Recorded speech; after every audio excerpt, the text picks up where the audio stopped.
for survival of our species, we need to focus on what are their attributes and what are their tactics, and let's know 100% how to identify those attributes.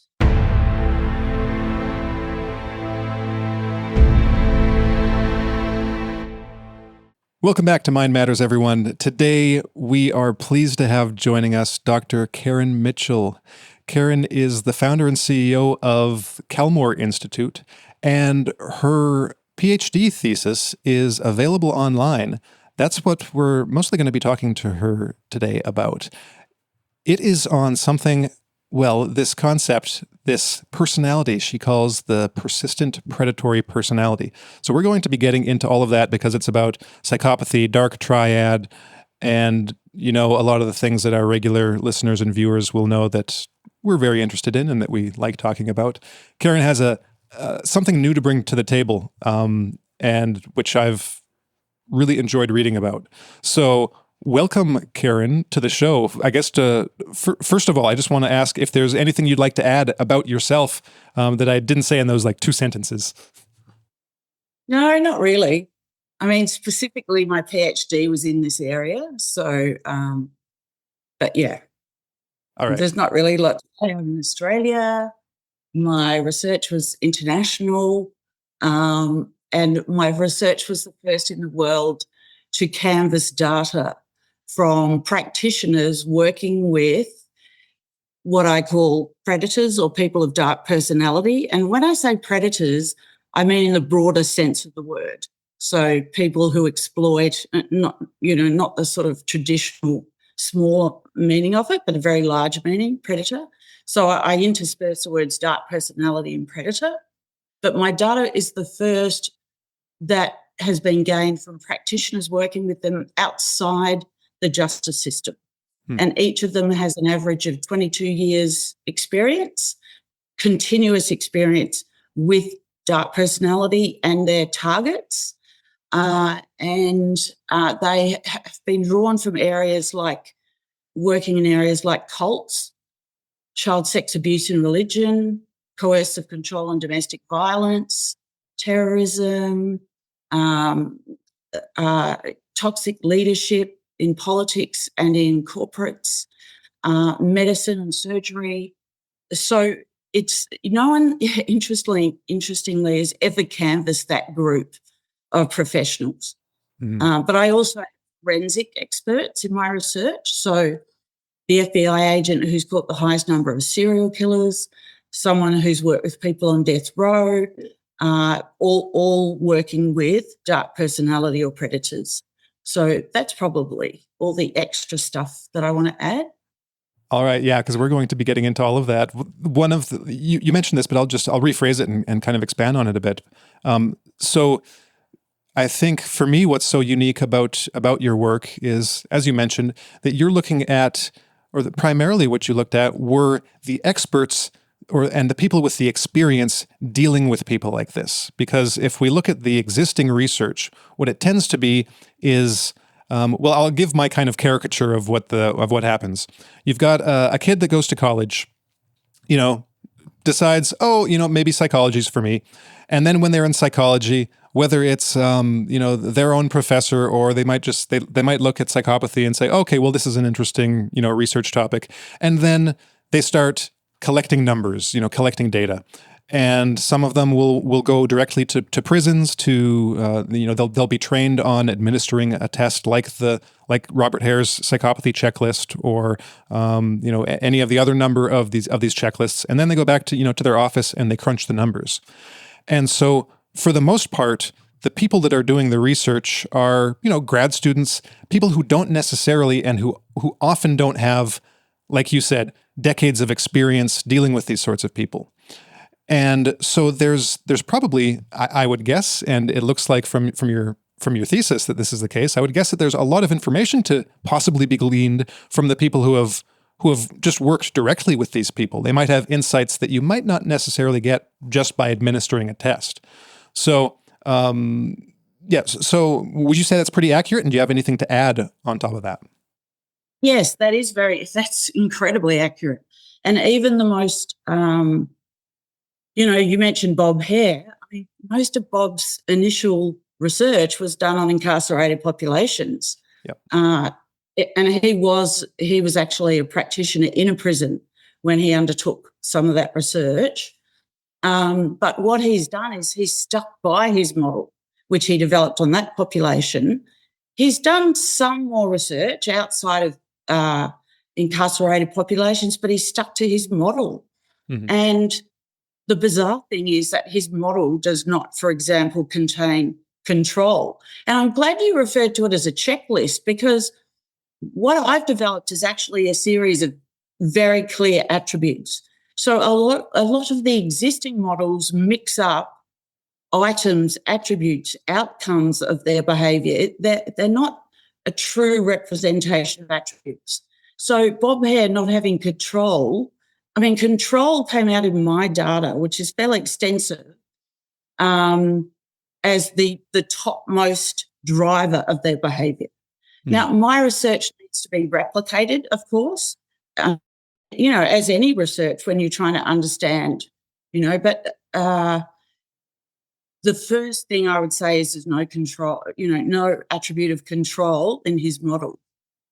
And in fact, all of the people working outside of prisons with these sorts of dark personality and their targets or victims, 100% of them said that control was, a driver.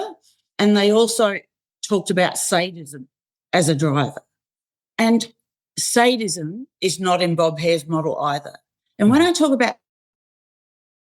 sadism, I mean it in the broadest sense of the word. So what they'd like to do is to demean and disadvantage and humiliate and harm emotionally, financially, but you can't see that attribute as much in prison because they can't exercise it as much, that behaviour. So, but outside of prison, it's very evident because you can see that, for example, in coercive control, in domestic violence, in cults, they just keep coming after people and after people and after people, doing a whole range of different things. If the people try and leave, for example, or if they do manage to leave. So that whole sadism is much more obvious outside of the forensic context. So the fact that no one's really looked at this in actual, I mean, what they've tended to do is just gone to the broad population and assess, people who lie and manipulate. And, there's a whole lot of people in the population that lie and manipulate, but they're not dark personalities. So that data, and there's a lot of it, well, it doesn't really measure the right thing from the right people. So the populations have not been accurate. Plus, a lot of them use self-assessment, and self-assessment in their research is also not appropriate because these are people who lie just because they can, not to cover up stuff, although they lie for that reason, but they love to manipulate. So, to collect data in a self-assessment, I mean, there's so many anomalies in the existing data and all these existing tools. It is quite extraordinary. Well, one of the things that stood out, well, I'll preface this by saying I still haven't read all of your thesis. Like for anyone that checks out the PDF, it's 562 pages in total. A lot of that is like appendices, right? So there's a lot of bonus materials at the end. But yeah, it is a commitment to get through the whole thing. It's like a full-size book, so it's not like just reading an academic paper or anything like that. There's a lot of material. So just with that out of the way, one of the things that stood out as I was like going through and getting as many bits and pieces as I could at this point, one of the things that stood out, now you can correct me if I'm wrong, I might be remembering this a bit wrong, but that some of the people that you interviewed, some of the experts, they made the comment that, well, it's important. There's something that's important to keep in mind, and it's an experience that not everyone will have, and that includes some researchers, or maybe even many researchers, and that's what I would call like the mask coming off. And that you kind of need to have a one-on-one experience. And I think that some researchers do get this experience. Like I'm sure that Robert Hare has had it in the prison population and some of the others, where you finally see that mask drop and what's really underneath. And that's probably an experience that is universal among like the victims of these dark personalities. But for people on the outside looking in who aren't on the direct receiving end, it's like a mystery because they only let it out in certain circumstances, right? Is that a good way to describe it? Yes, it is. So they spend a huge amount of the time.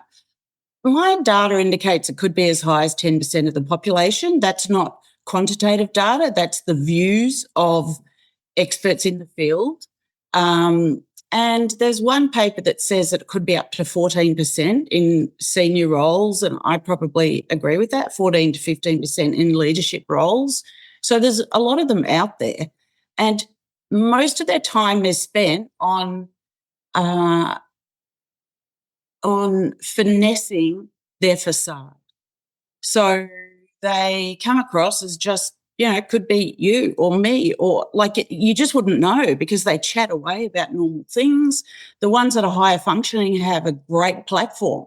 Like they might be a hero for domestic violence, or they might be a surgeon, or they might be a judge. So, that's a good platform to operate off of if you are one of these people. And so they're very hard to identify.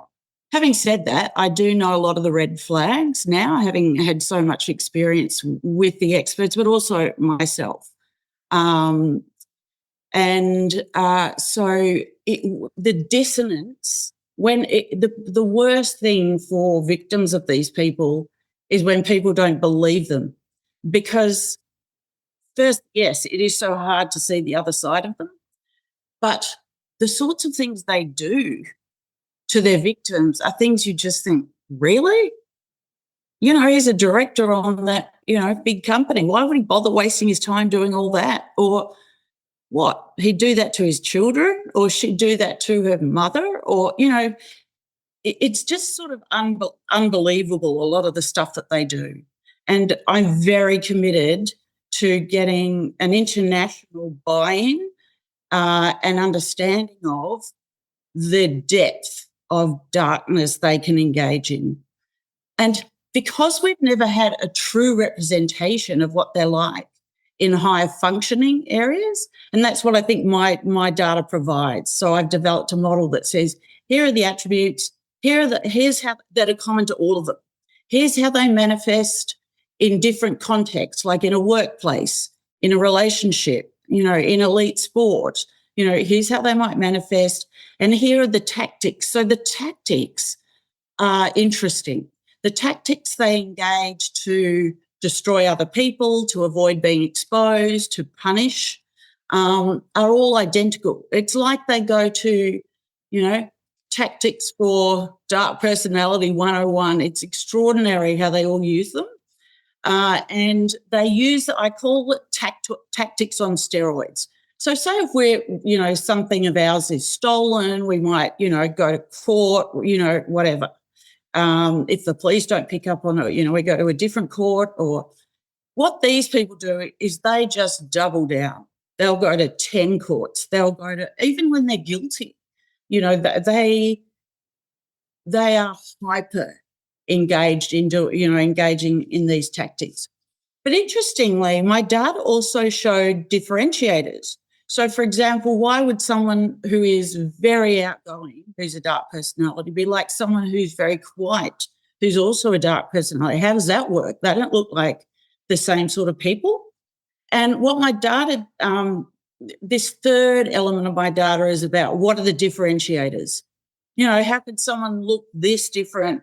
Well, that's just their personality type generally is all their values, all their capabilities means there's these differences.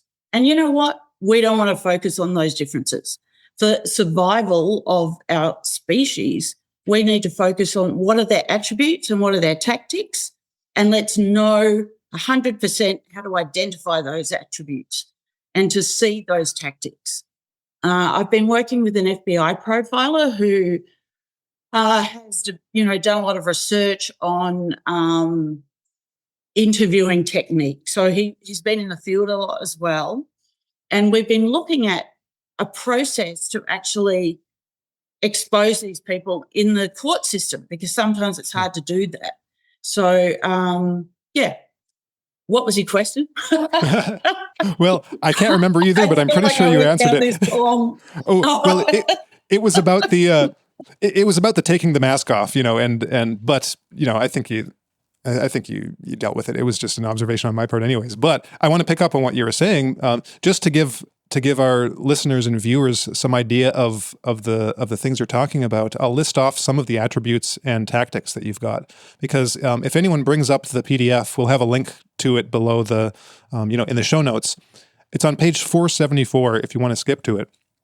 And the I've got it open right now. It helps. So you've got 20 attributes in 4 groups. So I'll list the groups and maybe just one or two of each of the attributes. So group 1, they drive the agenda. So this is where you've got drive for control, power, and dominance. A pathological, explosive inner response to being compromised or challenged, uncompromising. So there's that kind of controlling aspect. Then group 2, they're motivated and operate differently and darkly. So this is where you've got features like predatory, calculated, sadistic, and cruel. Low regard for laws, regulations, agreements, and social and moral codes. Sexual boundarylessness. This is an interesting one. We'll get to that a bit later. And then group 3, they're hard to identify, and the truth is not easy to distinguish. So you mentioned this one. They actively cultivate a facade of normal. They're chameleon-like, dishonest, devious, and manipulative. And then group 4, they don't experience feelings in the same way as others. So they lack authentic emotion. Their emotional responses are acted. They're callous, unremorseful. This is an example that I bring up in several different contexts. It's a great story from Robert Hare, where he was talking about how he was advising, I think it was Nicole Kidman in one of her roles, in one of the movies she was in. I can't remember which movie it was in. Elon might know once I describe it. But To Die For, where she was trying to get inside the mind of this psychopathic personality, and he basically told her, again, this is from memory, so the details might be a bit off, but he basically told her, okay, imagine that you see a car crash and you're driving by it, and there's a woman whose child has died in the car crash, and she's leaning over and weeping and crying and wailing at the death of her child after this car accident. So now imagine that you, having viewed this scene, go home and stand in front of the mirror and practice those facial expressions and those movements of that emotion, because you can't relate to it, but you need to be able to put it on, to get a response from someone. So I always thought that was a great example of, as you put it, acting out an emotional response as opposed to actually expressing it authentically. And then you've got the 25 tactics. Just a few of them, intimidates with an intent to create fear, isolates, weaponizes the justice system, pretends to be the victim, blocks, evades, deflects, confuses or creates chaos, uses convoluted discussion, justifies and excuses, blackmails and bribes, delays and postpones, obligates, forces, coerces, bullies. So you've got 25 of these, 25 tactics. And then, of course, what you mentioned, the differentiators, so the capabilities and the values. And throughout this section, this appendix in the work, you've got, you go through all of these and then give different situations that, the different ways in which these can manifest. So with the differentiators, for instance, you can have, wealth is a value. Of course, it's a value for most people, but it'll manifest in different ways. So you can have a dark personality that values wealth, or one that doesn't value wealth, and they'll do different things depending on whether they value it or not. Same with like a legacy, or status, or attention from others. And that's just to give an idea to the points that you kind of gleaned out of your interviews with these practitioners. So maybe Well, let's get into a couple of them. Do you want to talk about, maybe we can just start with sexual boundarylessness. That's a mouthful. Yeah, what did you find about that?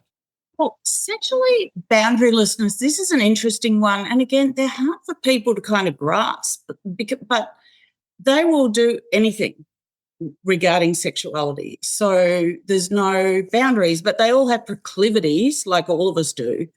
But they will, the family pet in some cases is not free from, possible sexual practices. They will do stuff with their own children. They will do stuff with other people's children. Like I know of a pediatrician that was arrested in the US who, beloved, community member, set up a huge pediatric practice. When he went away with other families on holidays, he was, sexually abusing the children of his friends. Like, it's just mind-boggling, the sorts of things that they do. But they also, and I've found in my research that they're also drawn to both sexes. So I don't want to get into the whole, gender thing, whatever, but they are drawn to both sexes. The whole transsexuality thing is really interesting because a lot of them are drawn to different types of sexuality. A lot of darks are drawn to transsexuals, or they become transsexuals, or they pretend to be They just play with all sorts of sexuality.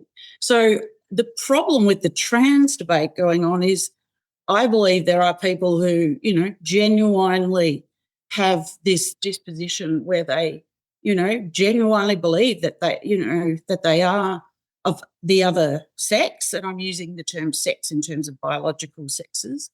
And I feel for them because this platform has been taken over by some of the dark personalities using it for attention, for power, for money, to humiliate and demean. So definitely some of them have gone into women's sport, have actively, even if they weren't transsexual before, have actively taken on that facade because they use facades all the time and gone into that area, but not all of them, right? So it's that's a very tricky area as I see it. But the other thing about sexuality is that they use it to abuse and control and leverage, and so they use it for all these negative things as well. So it's a huge area, and most of them, well, they all lead pretty much, from my data, double lives. So they like to go into professions where they can take time away to do whatever they're doing, and some of them will have as many as, well, I know one person who's a dark personality who had, in 6 months, dated 69 different women, was having serious relationships with 4 women who didn't know about any of the other stuff going. I mean, and this is not unusual. Like, they are all, this high level of the population engaging in all these sorts of behaviours. So, yes, and yeah, there's a lot of data that I've got, and that I've also seen in other, my secondary data that also supports this. But I think where my data is a bit different is it's come out as even more extreme. Bob Hare has 2 elements of sexuality in his PCLR, in his measurement tool, but sometimes they just get left out. They don't even factor in some of the research. But in my data, it came out very strongly. So, yeah. Have you ever read, 2 books, Hervé Cleckley? So Mask of Sanity was kind of like one of the original classics on psychopathy, inspired Robert Hare. But he also wrote a book called A Caricature of Love. Have you read that one? I have not read that one. No, only the first one. It's really interesting. I think its subtitle is something on, what is it? Pathologic sexuality. But it's basically, some of it's out of date, or would be considered out of date because of some of the ways he presents homosexuality. But there's a lot of there's a lot of insight. Of course, it was written in the 50s. There's a lot of insights about, I think, that relate directly to this attribute that you find. And he gives one. It's disturbing, but it's really funny at the same time. This anecdote of one of the psychopaths that he worked with, that he was a patient of his, and this guy. He said he presented like as heterosexual. That was his proclivity, but he needed money for something, and so I can't remember the exact story, but someone was basically, I think he ended up just like briefly, essentially prostituting himself as like as a gay prostitute, because he needed the money. He didn't particularly enjoy it, but it was just something that he did just because he had to. I know I'm missing some details and getting them wrong, but that was the gist of it. And he just said, Cleckley was just commenting on the strangeness of the situation, where it's like, yeah, I don't really like it, but yeah, why not? I'll get over it, and just kind of really blasé about the whole thing. Whereas, for anyone else, it would probably be a much more of a disturbing and much more of an inner conflict to actually proceed with something like that, like, to put it mildly. And for this guy, it was just like, yeah, okay, yeah, I'll do it. And but there's a lot more in the book. I just wanted to bring up that one, and it just seemed to fit. There's that boundarylessness, right? It was just, well, okay, yeah. Well, what you're bringing up there is, it's not just the boundarylessness, because they do have, yes, total boundarylessness. But it's also what you're bringing up is the lack of emotional attachment to stuff, the lack of emotional response. And there's a gentleman called Raine, Raine, out of University of New Mexico, who started doing a lot of MRI imaging of the brains of people who had been assessed as psychopaths using Bob Hare's PCLR. And it showed very different brain, what would you call it, biology? So the prefrontal cortex and amygdala of the brains with stimulus will show up very differently. And he since has emulated that, like done that research again and again. He actually went and bought an MRI machine. I've had some contact with him. And he just dragged it around to a whole lot of prisons. Now, we have not extrapolated on this as far as I know, although a lot of people are also copying his research and extending that research. So it's become a real area of interest, as it should be. But we haven't, I don't believe it's been extrapolated to the general population. But the thing is, the line between prison and out of prison is an arbitrary line. These people are all, have this set of attributes, the same set of attributes. And my data showed the similarity so much between those in a context that's forensic and a context that is not forensic. So, I believe it is possible to extrapolate it out across the entire population of dark personality or predatory personality. And because of these differences, they really don't emote. So they don't experience real joy. And you'll see a lot of them don't actually laugh, right? And if they laugh, it's a kind of constrained laugh. Some of them have learnt to do it, like your example earlier on in our discussion. So some learn how to emulate it, but they're often not that good at it. And that's one of the real red flags, is you can see that they're not emoting in a way that someone else would. So because they don't experience fear or shame or empathy or anything like that, they are incredibly brazen. So that's why they just lie and they're just confident they'll get away with it because they don't feel fear. And they say and do things to get away with stuff that we would think, oh my goodness, how could they possibly even try and do that?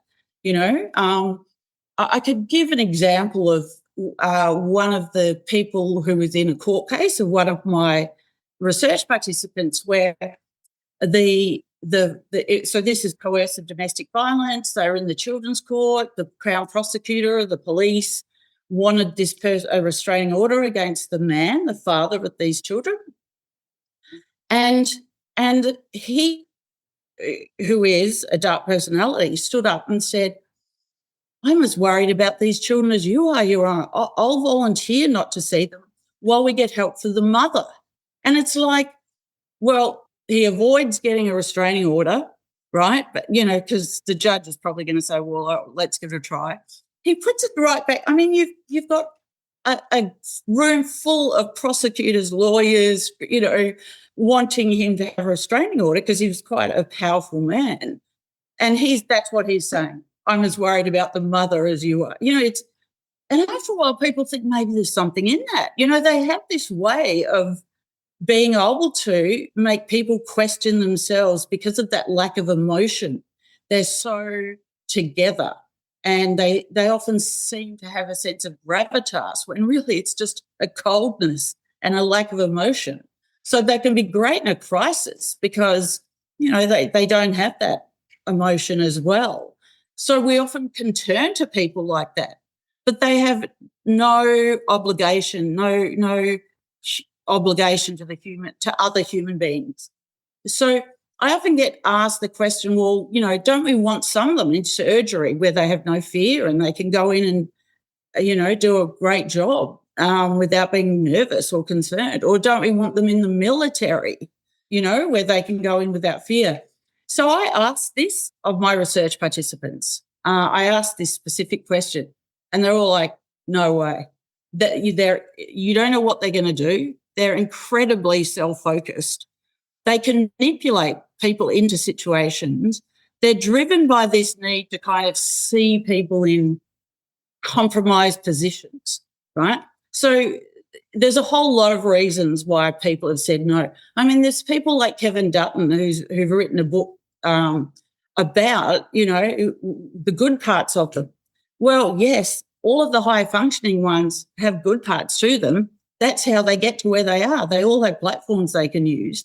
But when you put them in any positions of leadership, they will compromise. They will compromise people's health and safety, etc. And the need for control is so strong that if anyone, stepped out of line in a good way or showed them up or anything like that, they would do something bad to them because they always punish.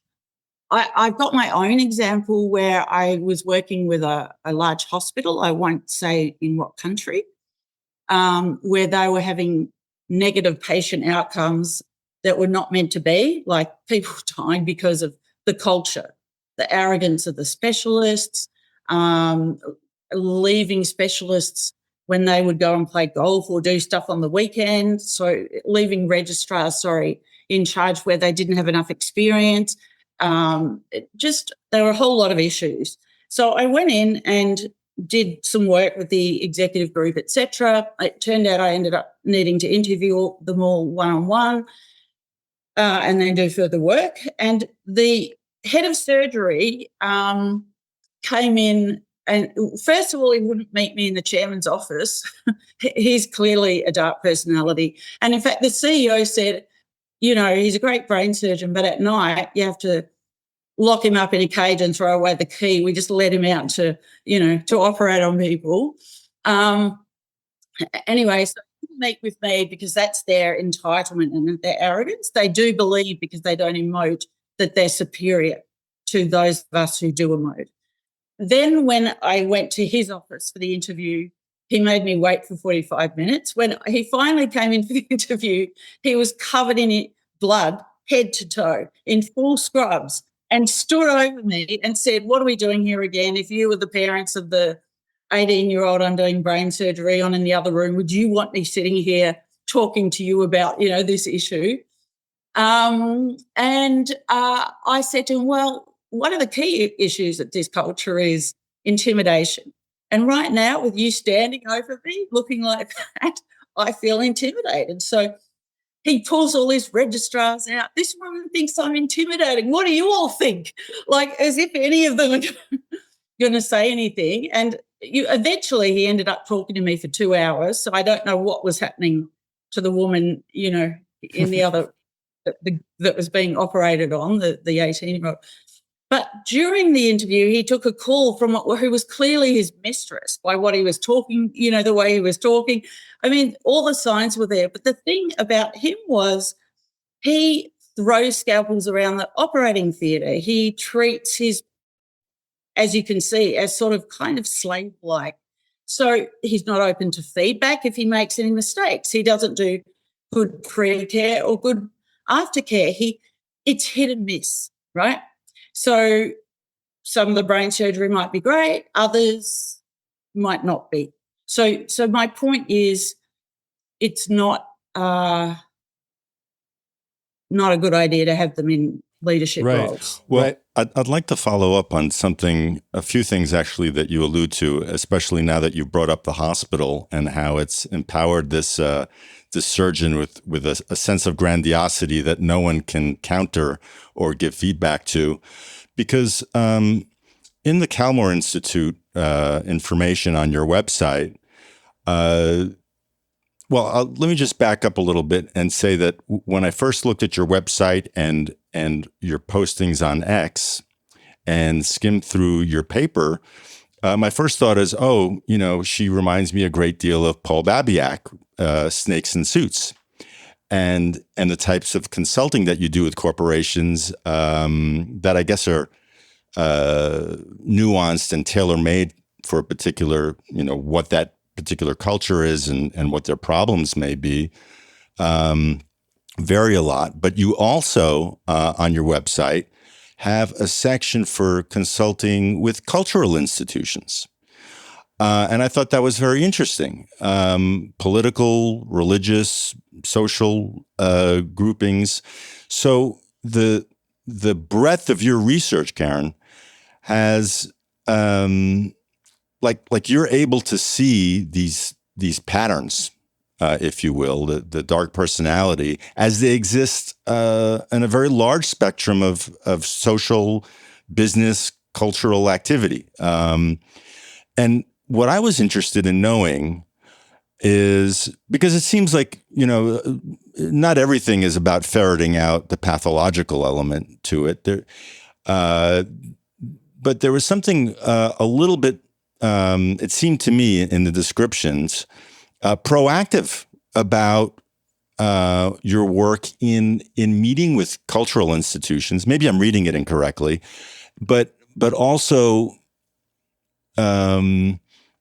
you write about them strengthening their vision, for instance, about who they are. So my understanding was by reinforcing what it is they were meant to do, their function, their stated reason for being, that would somehow, in being strengthened, have a kind of mitigating or weeding out effect on maybe the pathological elements. Is that a correct reading of some of the work that you do? That's a really good observation. Yeah, that's a really good point, because that's true. So, for example, yes, so if you have very clear values and an organisation has been engaged in what is our core purpose, our raison d'etre, our reason for being, beyond money and profit, what's our reason for being? And what are our values? And then if we get people in organisations to really own how that looks, how does this value operate in the accounting division? How does it, operate with our salespeople? How does it operate with, how do we live it out? So you need to do work with people. So I've done decades of corporate culture change, organisational culture change, work with community groups on culture change. That's sort of one of my key expertise areas. And then I've been working on this dark personality stuff because I've seen it cause havoc in organisations, just one of them, right? So that's why I started getting into this. I've been studying it for years and seen it in action quite a lot.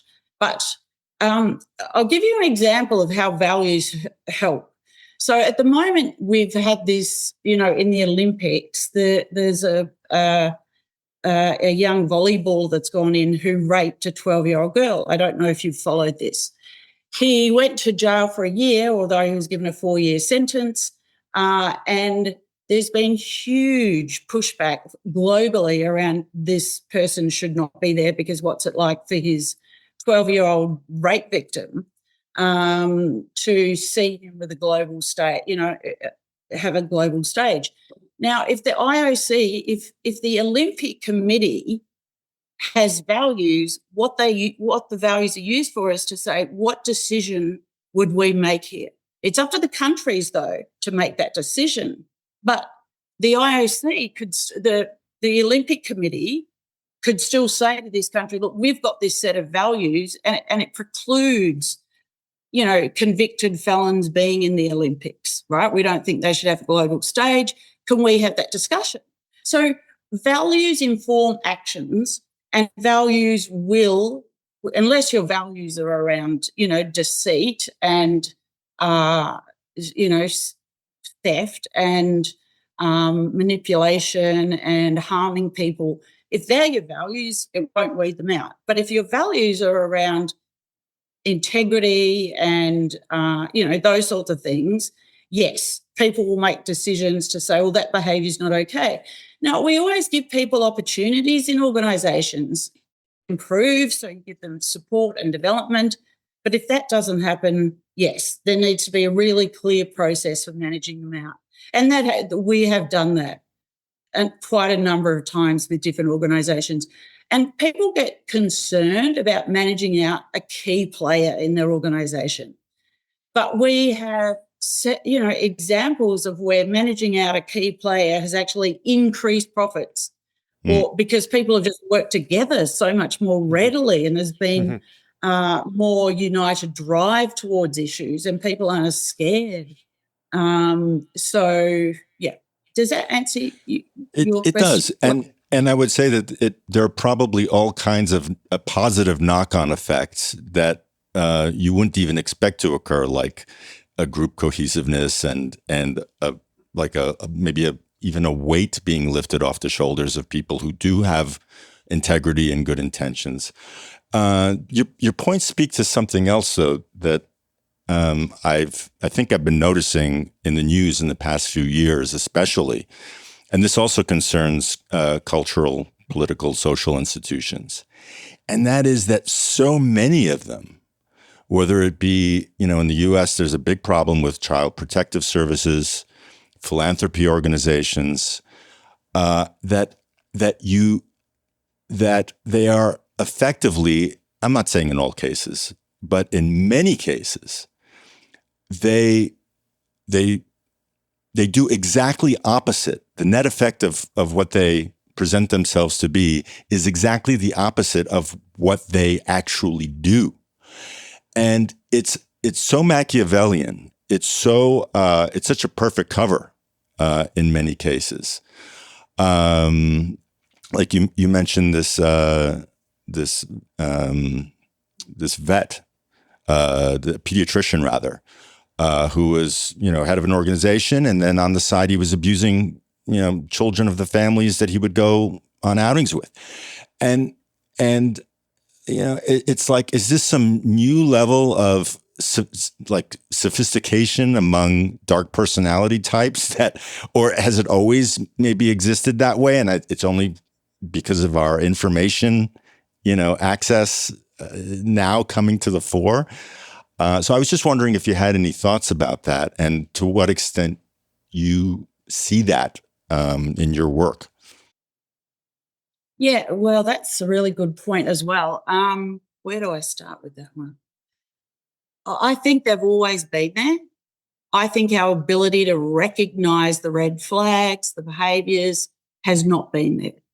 So none of the models, like Bob Hare is trying to have his model used in corporates, as per your point before, and domestic violence. But it's like bringing a hammer to a glass. It is not. It's too heavy-handed around antisocial behaviour that is overt because it's come from prison populations. It doesn't contain control or sadism, which is such a big factor in higher functioning people. So we just haven't had enough sophistication of being of the red flags, I believe, right? And so that's why I'm quite excited about my work, because it does give a lot more subtlety around how these people, how it plays out.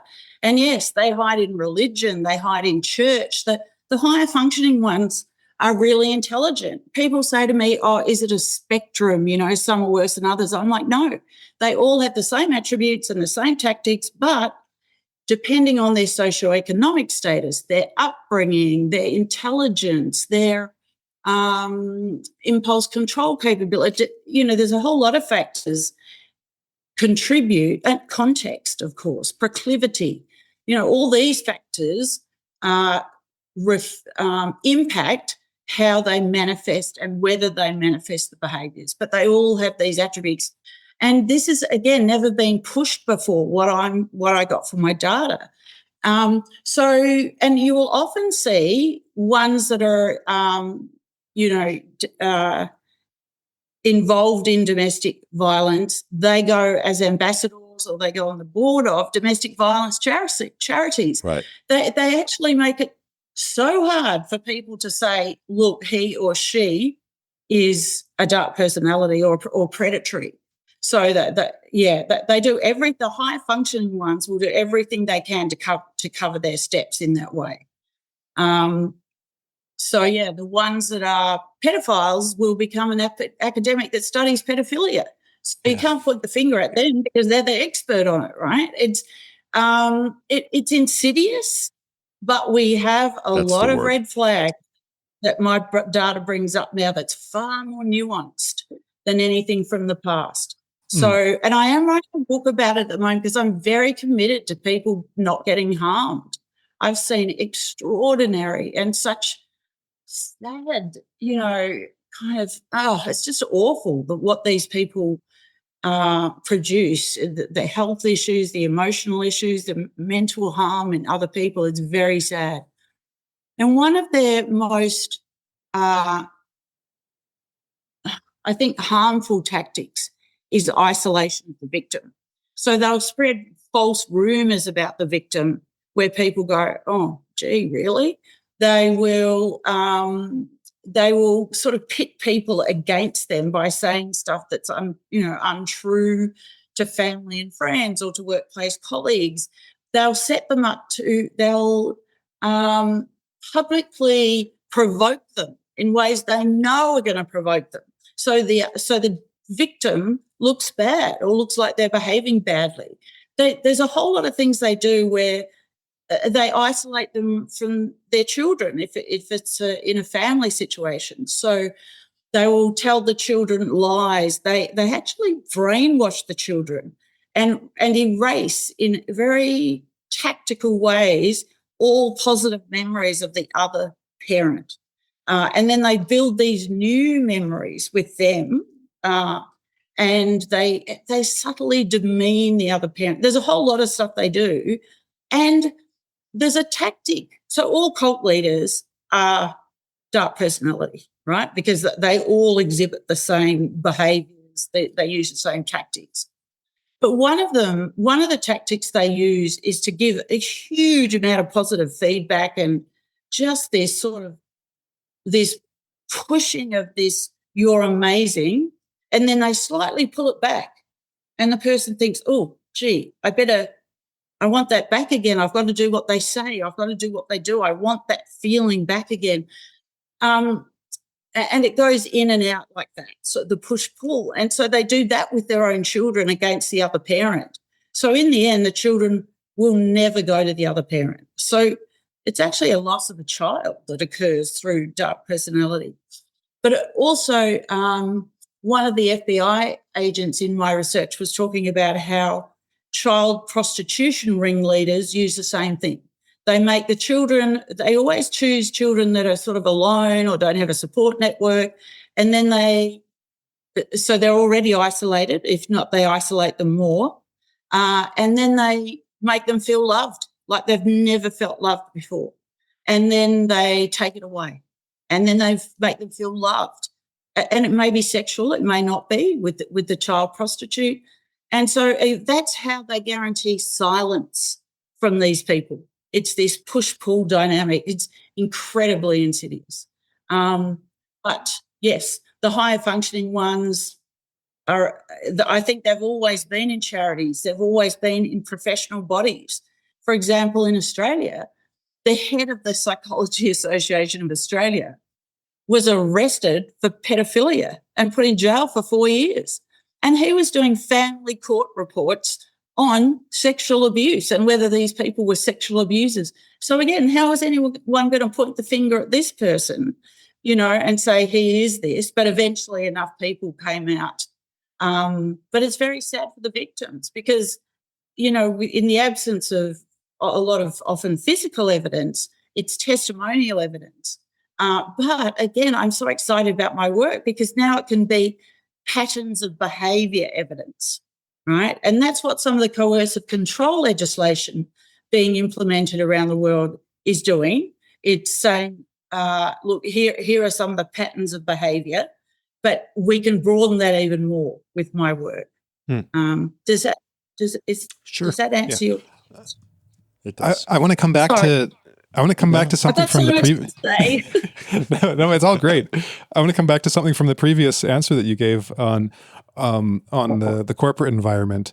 Well, two things, but first I'll preface this by saying that back, I think it was around 3 or 4 years ago, there was I saw an interview with I can't remember. I think his name. He's a retired Canadian military man. I think his name is Lieutenant Colonel Redman, something like that. I'll probably get it wrong. I've got it on my Substack somewhere. But he gave an observation from all his time in the military, basically training military groups, military battalions, and he said that. This was in the context of kind of dark personalities. And he said, there's always, like in a group of 20, I think, he said, there's always one or two. And these one or two, they will destroy the group cohesion and the morale of all of the other 20. It just wrecks. When you take them out, that group is then capable of remarkable things, but it only takes one or two to basically poison the whole bunch. No one wants to do their job. No one wants to work together. They all feel like crap. It just creates it's overused these days, but a toxic work environment, so to speak. And so there's that. Then that correlates right over to the corporate world, like what you were saying about. You get rid of the one nasty person in the group, and then all of a sudden the productivity goes up, and they're making more money, and everyone's happier, and everyone's working together. So there was that. But an idea I had was that it would be a great idea to have like a consulting firm or something that would go around to corporations and help them out, weed out the bad CEOs or the bad employees, the bad managers, and to kind of fix the workplace culture.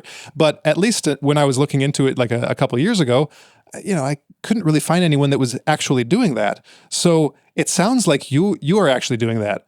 I want to know if you're aware of anyone else that does that, or do you have like a game plan or a vision for how far that can go and what should be done in that, in that sphere? Yeah, well, as far as I know, we are the only people that do it. And we have very deep experience in it. So there's a number of us who do this work, and it's very sensitive work. But the issue is you find with listed companies, they're not private, they're listed, so their shareholder value is important. And often the board want to keep a dark personality CEO because even though they might be trashing the environment across 7 continents, they're getting shareholder value, right? So that's a difficult one. Some of them are really can get great shareholder value because they'll make the hard decisions and get rid of a bunch of people if they don't need them, or they're not worried about other agendas that are people oriented. They can, pull the value out of companies. But having said that, I think there is more and more realization that these sort of personalities cause risk, because they're starting to build this more into occupational health and safety legislation. Bullying is now something that is legally not okay, and all narcissists / psychopaths / dark personality, all of them bully, right? So it's becoming more of a litigious risk. So I think we will see more and more organisations looking to people like our consultancy to help them with these sorts of issues. And what we're good at is minimising the damage, because these people can be vitriolic and it's got to be done in a particular way. And then we can also help rebuild the culture, because even though it does tend to fall into place, it needs to be cemented into place. The new culture, or the non-dark personality influence culture. And so that's one of the things that we also are very experienced into. But yes, it is a bit of a niche area. Not a lot of people choose to want to address these, sorts of personalities. They punish. So it's got to be done in a way that's sensitive to that. Well, speaking of corporate culture, you had a very interesting tweet or X, whatever you want to call it. And you were pointing to a recent Nike commercial that that was showing professional athletes in their element, wonderful, energetic, photogenic cuts of these athletes, very famous ones in some cases, doing their thing. And the voiceover was by a guy who was asking the question, "Am I bad?" And as you correctly pointed out, all of the assertions that he was making, I want to dominate my opponent. I want to control everything. I want to, and what you say is, by God, this is basically a checklist for dark personality traits, for the dark triad. And it was true. And my mouth was open when I watched it myself. And so the question I have, because this is Nike, it's one of the biggest, sporting good companies in the world, and they have incredible reach and incredible ad money that they're putting into marketing and ad power. And I thought, if this is so overt, I mean, you just have to see it to believe it and listen to what he's saying. Do you ever look at, take a step back and watch a commercial like this and wonder if there isn't some kind of macro influence that is affecting the messaging, that is making it okay to think like a psychopath if it means you're going to win? Have any of those thoughts crossed your mind? Well, is this an even bigger phenomena? Yeah. That ad, it's more than just about winning, though. It's like, what's yours, what's mine is mine, and what's yours is mine. I want what you have, and I want to keep it forever. I have no empathy. I have no compassion. These are not things about winning. To me, what that ad was about was, I am dishonest. I mean, I've been involved in elite sport at an international level, not me personally, but a member of my family, doing European circuits of skiing and all, And yes, there are some darks in elite sport, but most of them would be or dark personalities. Most athletes would be horrified to be, labelled as having no empathy, dishonest. I'm driven by power. One was selfish. Yeah, some of them can be selfish because you have to kind of be, but a lot of these other attributes on the Nike ad just were straight out of the handbook of dark personality and not really about elite sport at all. And so why did that happen? I can only think of two reasons. One is some smart marketing person thought it might be a good idea to get attention that way. That doesn't sound logical to me. The only other thing I can think of is it is people of dark personality trying to normalize their behaviors by interspersing all these attributes with, am I really that bad? It's actually putting that's a question communications. You answer it in your mind like, well, maybe not. They're great athletes and, they're trying hard. So it's quite an insidious way of normalizing and promoting. So, yeah, I think there is a bigger agenda. I think that, I think that that was the first time I've ever seen such a blatant promotion of predatory attributes that didn't even refer, some of them, to athletes. They didn't even, so, yeah, I was concerned when I saw it, and I thought maybe the, dark personalities are starting to do a global sell job on their attributes because perhaps they realise there is more awareness now, a growing awareness. Anyway, my view may be controversial, but, it's my view. So, yeah. Well, just on a similar note, one of the things I've noticed, and there's a lot of people, like a lot of what we might call like cultural critics or media critics. So, people that watch movies and then give reviews of them, like Critical Drinker or something. Like, there's a lot of YouTubers that don't like a lot of the latest media that's coming out. And one of the points that they make that I've seen repeatedly is just how many characters there are in movies, whether they're protagonists or just characters with bit parts, who are just assholes and just casual assholes, right? And so and it's hard to know what the intention is of the writer, if they just think that this is and it's often the case, not always, but it's often the case of like taking a female character and then it seems just like porting in masculine characteristics, but in the process they just end up making a character that seems like mean and unlikable, and that has like no respect for anyone and is self-important and self-aggrandizing, and it seems to be presented like the intention seems to be as if, well, this is a model, like this is a good thing, and it's just annoying to see all these characters that you don't like that are just just like, even from a single scene, you can just get the sense that, oh God, I wouldn't want to be around this person for more than 3 minutes in real life. But now I have to watch them on television. Well, of course I can just turn it off if I want to, but yeah, you get the point. Like, do you see the same kind of thing happening when you watch movies these days?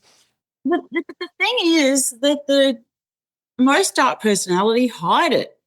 So they're not necessarily going to be the ones in the TV shows that are the unlikable ones. Don't they introduce the unlikable ones so they can kill them off and no one cares? Like, not I anymore. thought there was a reason for having Not anymore. Okay. Well, yeah, that is disturbing. And so you're saying what that is like promoting these people as normal characters that are not nice and all the rest of it. Yeah, whether intentional or not, that seems to be the case. Yes. Well, I mean, I don't know. Yeah, who knows? It's just a dumb observation. I'm not sure about that. I don't know about that one. But it's the nice ones. And one guy was commenting on my things on Twitter, on my posts or X, saying, oh, look, I'm writing these books, but at the end, and he's a dark person, but at the end he realizes it. And mea culpa. And I'm like, that is so not representative of what happens. Because these people have brain anomalies, they see themselves as superior to people who do emote because they believe they're stronger because they don't have these emotions. And so they never come to a point where they say, oh, yes, I was wrong. like it just never happens. They rarely apologize. And if they do, anything they do that's positive is manipulative. So we think, oh, my goodness, they're giving to these charities. They're, in the media talking about charities. They're they've given this support to these people or whatever, and we think they must be nice. But it's all part of the plan, of hiding their facade, hiding behind a facade. Because you know what? That each of them are deeply, deeply bad people. No matter what their facade is, the potential for them to do bad stuff is high, which is part of that dissonance. It's like, surely not. One of the people in my research managed child sex abuse in a very, very large Catholic diocese, right? All the child sex abuse complaints. Again, I won't say what country. That this person said that she would go to like someone from, in the Holy See. She was quite connected with the, very senior Catholic people. She'd say, this person is sexually abusing. I know they are because of this, and this. She was an expert. She had also worked she had decades of experience with, child sex abuse. She's very experienced. And whoever it was, Archbishop or whoever, would say, really? But they're a nice person. I've known them for years. Like, oh, really? Do we have to go through? Like, it's, and the dissonance is so strong that it's actually really difficult for even professionals who know so much about it and know all the behavioural signs and et cetera. It's even hard for them to push back against, because people like them. One of them was a teacher at a school in one of the examples, and everyone loved this teacher, right? I won't say which subjects this teacher taught, but he was sexually abusing kids, and people had huge problems with getting him out of the school because he's such a great teacher. So as a society, we have to be far more ready to accept badness in extreme ways exists in human beings. I hesitate to say evil because it brings in a whole different context, but very, very bad people exist. They exist in all different jobs, like board directors, psychologists, gardeners, full-time parents, chefs, there's heaps of them. And we need to get much better at understanding the red flags, accepting that they exist and there's a lot of them, and perhaps this person is one, believing the victims, and knowing the attributes and tactics that have come out of my data and hopefully will come out of further data. Well, yeah, go on. Yeah, I sorry to interrupt. It seems to me that where some subjects are concerned, and it sounds as though it exists in this subject too, that in a lot of cases there is no amount of data that could possibly shift some people's thinking on certain people that they like, or certain policies that they've been told are correct politically, or certain norms that have become the new norm. How can it possibly be wrong? It's the new norm. And so it seems to me that that's part of the challenge. It's, this dissonance, this cognitive dissonance, as you say, is, it has such an outsized power among so many people's levels of awareness that there's, in many cases, there is no breaking through it. There's like nothing you can do short of telling that person, getting that person out of the position where they're, blocking any kinds of progress for knowledge and awareness to really do what it's meant to do. And that is, to protect people. And so that's what occurs to me when you were saying all that. It is.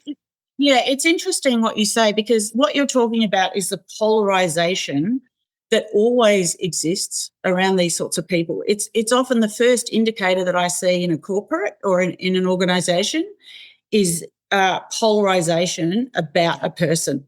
When I see polarization, That is the biggest red flag I get, that I'm dealing with a dark personality. So you've got a whole bunch of people who think they're amazing, and then you've got a whole bunch of people that can cite all the behavioural patterns that they've seen in them. They've sometimes been targeted. They just know the behaviours because in the past, in their own life, they've been targeted. So one group of people support them. The other group thinks and understands and knows that they are really a bad person and a dark personality, narcissist, psychopath, whatever you want to call them.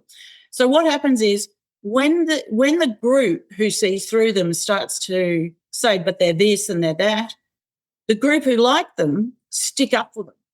And then the group that can see through them gets even more indignant and because they've seen really bad stuff that this person's done or knows that they have the potential for it through behavioural patterns. So they get even more wanting to show that this person is, bad, right? And then the group who like them think, oh, that's so unfair. They're trolling this person or they're bullying this person, and yet they're doing it appropriately. So they stick up for them even more. And this whole escalation occurs of these two groups sticking up for the dark personality and saying they're amazing versus the other group that can see all the behavioural patterns of a predator, right? And so that's when I know that I've got, and you see it in public figures, right? You see that polarisation. And how do you get the group to see through that? Well, see through the predator. That's a whole nother issue, right? To get that the group that doesn't see it and thinks they're amazing. Often when people are in a state of complacency, the only way you can get them out of it is through shock. So you actually have to shock them into something. And it might be information, it might be words, photos, but that's what you'll see people try to do, is shock them out of it. Sometimes you can use education with it. In corporates, it's a matter of I'll present the patterns of behaviours and then show how the dark personality or predator has demonstrated those. You give examples and then the puzzle pieces can come together for them. So there's different ways that you can do it. But yes, that polarisation is a big factor.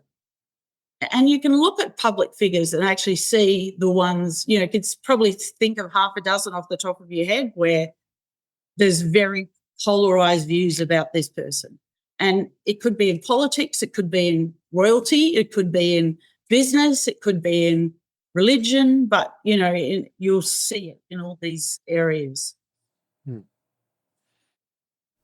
It's got to be a very satisfying thing in your line of work to watch people connect the dots who maybe haven't before and come to some new realization about a person that has a dark personality. And I imagine you've seen that happen. Yeah, well, it can take a bit of work, but yes, it is satisfying.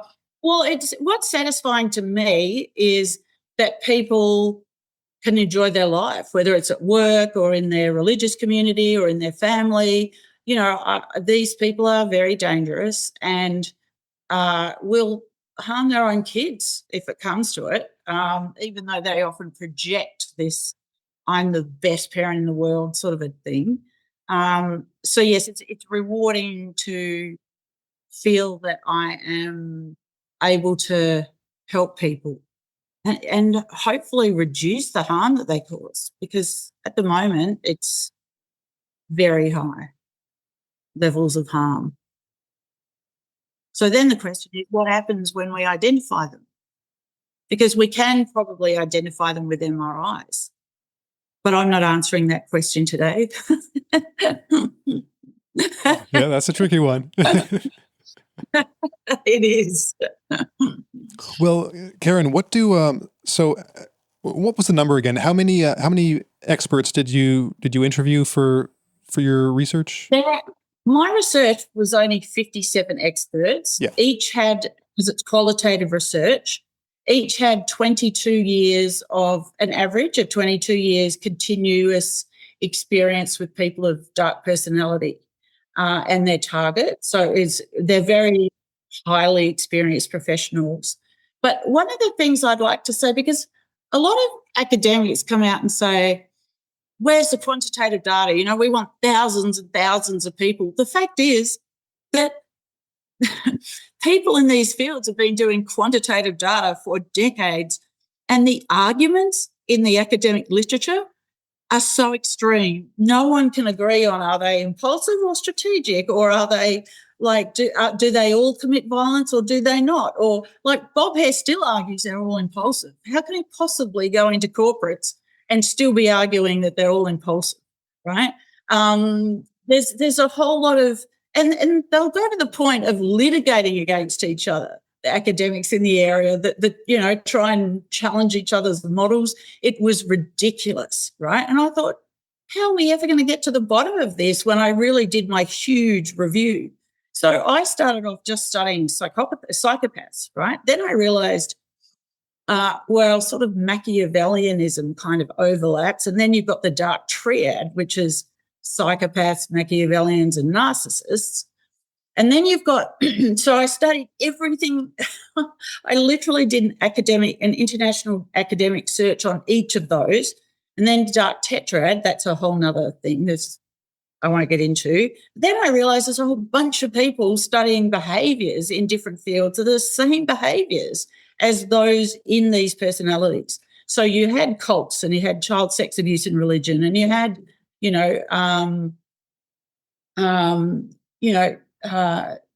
sort of cheating in accounting, and financial roles, and you had that sort of thing in not-for-profits, and you had,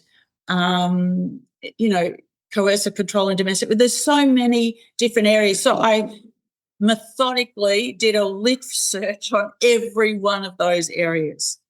And what I realised was the gaps, the area of dissension, are so much that I had to do qualitative data to find out what's really going on here. And what I did was a Delphi survey, where you go out and you go to a whole lot of kind of experts, you get their views, and then you bring the survey back, you put the data together and say, this is what we're finding, and you put it out. And it's meant to get to a sort of a consensus eventually.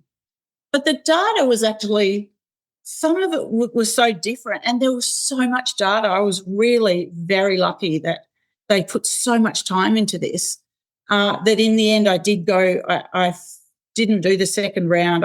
I did 4-hour interviews with a number of the researchers to really refine even the gaps that came out in my research.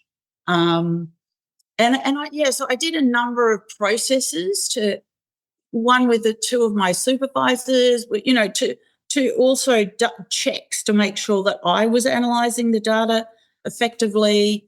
It was a huge process, an absolutely huge process. And instead of using existing models, I went straight back to bare bones and said to all of my participants, what are the attributes that you see? And give me examples of behaviours, and tell me whether they've been in jail or not, and tell me what their professional career is. Again, not statistically significant at all, but the examples that I was given, I added up the professions. Again, I'm saying it's not statistically significant, but it's interesting data. The top profession was, CEOs, executives, board directors. Then what was the next? One was lawyers and justice system. One was law enforcement. One was medical professionals in all sorts, from psychiatry to ENTs to the surgeons. And what was the other one?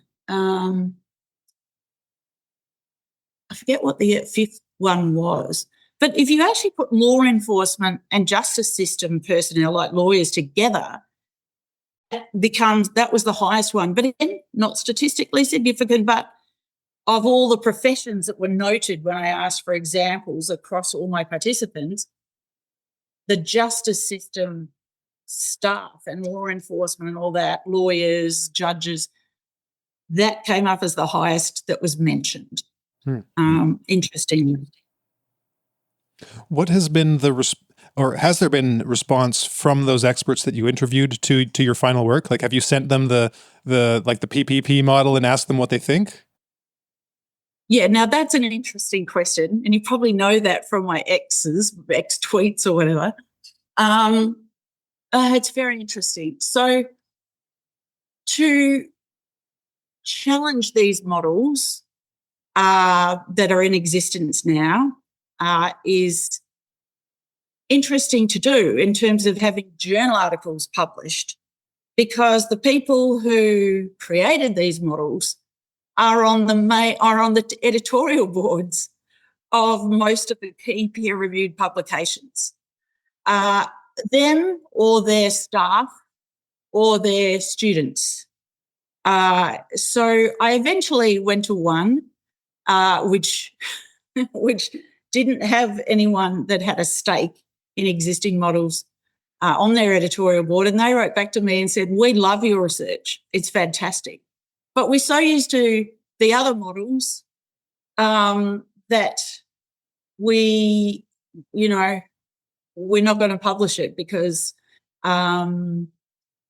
it's just, we love what it presents." And they just talked about all the things they loved about it and then said, "No, we're not going to publish it because it's, you need to do research for 20 years because it's which is a fair enough comment. But my point is to get this stuff which is new, and you'll probably see on X, if you're reading my stuff, thousands and thousands of people who've been targeted by these people have said my work is the most nuanced, the most accurate that they've ever seen. And they've looked for decades for stuff that reflects exactly their experience. So I do feel that, and I've been inundated with requests for podcasts and, media interviews and, to be in documentaries and all sorts of stuff already, because people see that it is more accurate. But, I'm just going to keep plodding along with it and do the best I can to raise awareness and educate and reduce harm.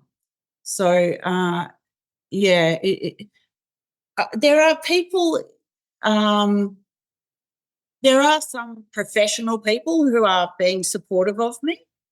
And, I'll go back to trying to get, I'm not as interested in the journal articles. I'm not an academic. I'm a pragmatist,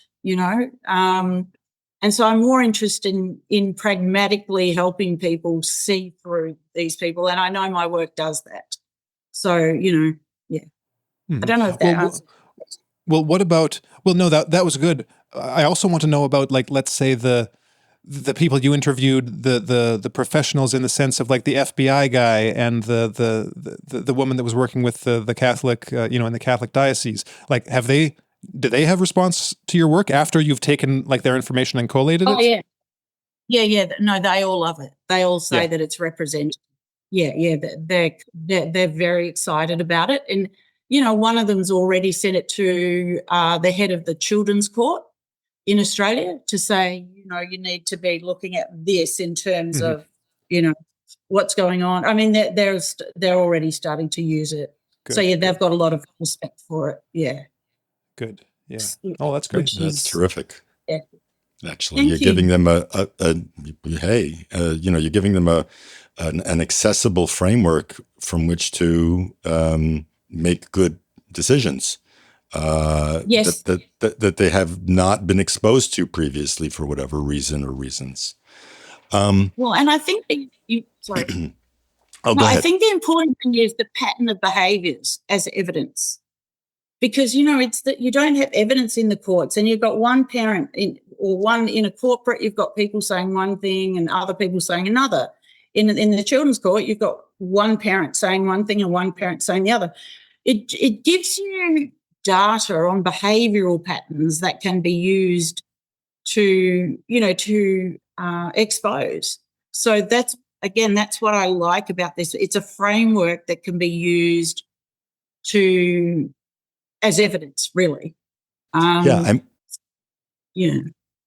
we see a lot of body language experts now on YouTube getting attention. This person is Yes. uncomfortable with this, and that suggests that they might be dishonest here. Or, it's very interesting. PPP analysts on YouTube. You'll be the PPP analyst. Well said.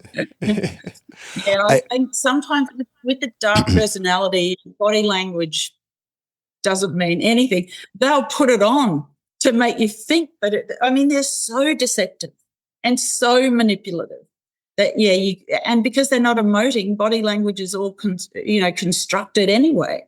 It's very interesting that they would be meta-processing all the time. So they would actually have to be processing what you're saying and processing how they need to move their body. Like they'll watch your hands to see what your vulnerabilities are. So wherever you move your hands around a lot is often a sign of what you're passionate about. Like I'm doing it now because I'm talking about this thing that I'm passionate about. And so they will. There's heaps of these things that have not published anywhere. Where when I put it on a social media platform, hundreds, thousands of people jump on it and say exactly that. I've seen that. So what I've done is bring together a lot of stuff that's unpublished anywhere that is clear red flags. Well, you're about to see me move my hands excitedly a little bit because I have a question for you that falls outside of your research and your data, but it is to me a relevant question, and but whatever your answer is your answer, and it's fine. But it's simply this. So we're looking at evil, basically. We're looking at malevolence. And my question is, do you feel that on some level, or in some cases, what we see is a reflection of evil or malevolence that exists independently of human beings and may have some influence on human beings? And that's, if any answer is any speculation or it may just be something that doesn't fall into your intense research into this data. But if you did have any thoughts about that sort of thing, I'd be interested in knowing.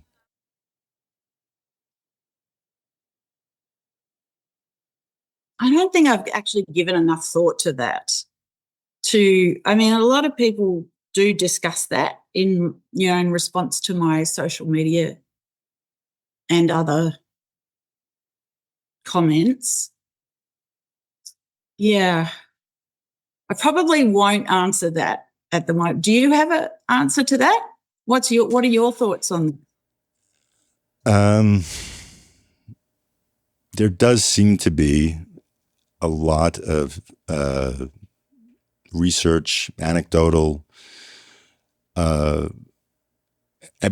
also hard research that suggests that yes, there is.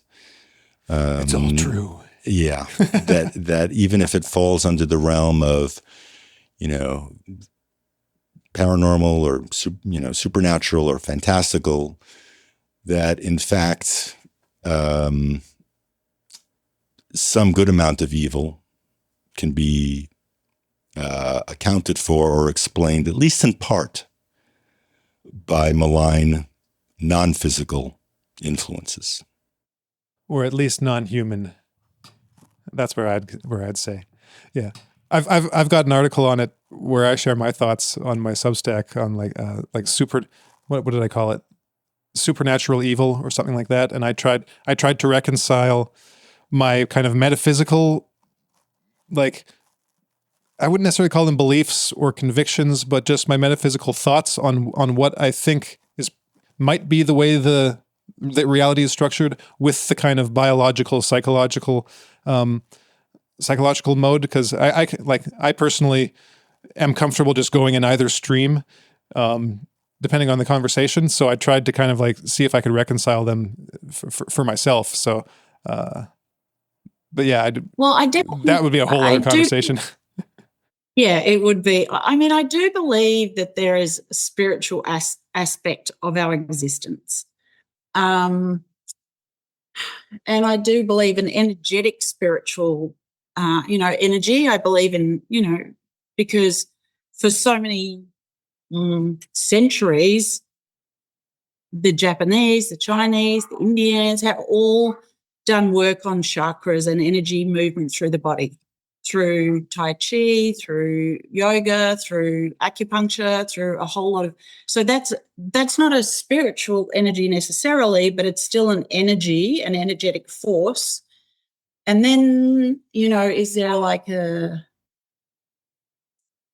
it depends on the power of that energetic force, I guess. So I believe we are influenced by energy that's a lot stronger than we realise, definitely. And there is a lot of hard evidence and anecdotal evidence, as you say, to indicate that that's true.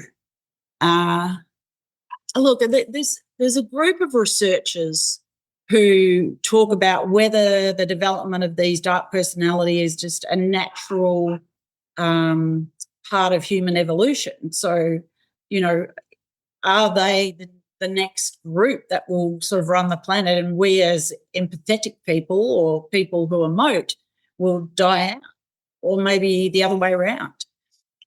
Back in I'm really interested in paleoanthropology. So, way back in the day, you had Australopithecus africanus and Australopithecus robustus. And Africanus was more slender, robustus was, as it sounds, more heavy built. And as Australopithecus robustus just died out, and we, eventuated or evolved into who we are today from Africanus. I mean, there have been times in history where groups have just not been the evolutionary, first choice. I don't know. I mean, this sounds quite extreme, this conversation's going into, this group versus this group. But, some people are discussing that in academic papers, in social media, like people who really realise how many of these people there are, right? Because we have not had a model that depicts how they operate. See, I can see a lot of them, and I see them quite rapidly, right? But most people can't see all those attributes quickly lived out, right? If we could all see it, if we could all put special glasses on to see this range of behaviours, we'd realise that they're everywhere. They're head of city, anywhere there's control, anywhere that they can lead a double life, anywhere that they can, sort of assert that sadistic thing, head of planning. Head of planning on a council, because they've got control and they can say no and enjoy it, when people get really distressed. I've seen that happen. That's just one small example. Whenever there's a dark person, there's a whole lot of examples behind anything that I might say. But, I think if we all realised how many there were, there would probably be more discussions around. Can you hear my dog in the background going nuts because I locked him in the bedroom? Pippi! Sorry. There's probably rabbits you can see out the other side. Pippi! Sorry. What was I saying? Yeah, so I think it is a legitimate conversation around. I mean, they believe that they are the superior. I mean, and that's one of the attributes in my model, that they are very entitled, very clear that they are a more superior being. And, I see them around the world trying to change legislation to make it easier for them to sexually abuse children and get away with it legally. And, I mean, there is stuff happening to try and accommodate and normalise their behaviours around the world. So we'll see what happens, whether they are more superior or not, I guess. Yeah. We'll Yeah. find out. Karen, we've been going almost 2 hours. I think we'll wrap it up. Oh my I just goodness. want to know. Yeah, I just want to know. I know that you're working on a book, right? Is there any timeline on that? Anything that we can look forward to, or hopefully early next year, okay? which is a way away, 6 months or something. But what if I can come back and chat to you when my book's out? Yes, absolutely. We'd love to. That would be great. Cool. Yeah. All right.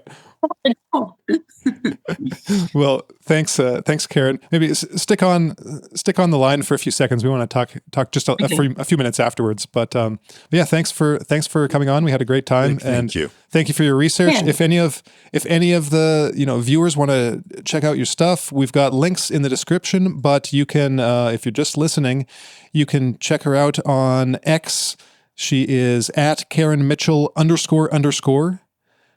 And Kalmor Institute is Kalmor, KALMOR.com.au. And you can find the PPP, the PhD thesis under, let's see if I'm looking at this correctly. Yeah, media and publications on that website. So that should be everything you need. And yeah, we'll chat again sometime. So thanks again. Thank you for inviting me on here. I've enjoyed the discussion. Thank you.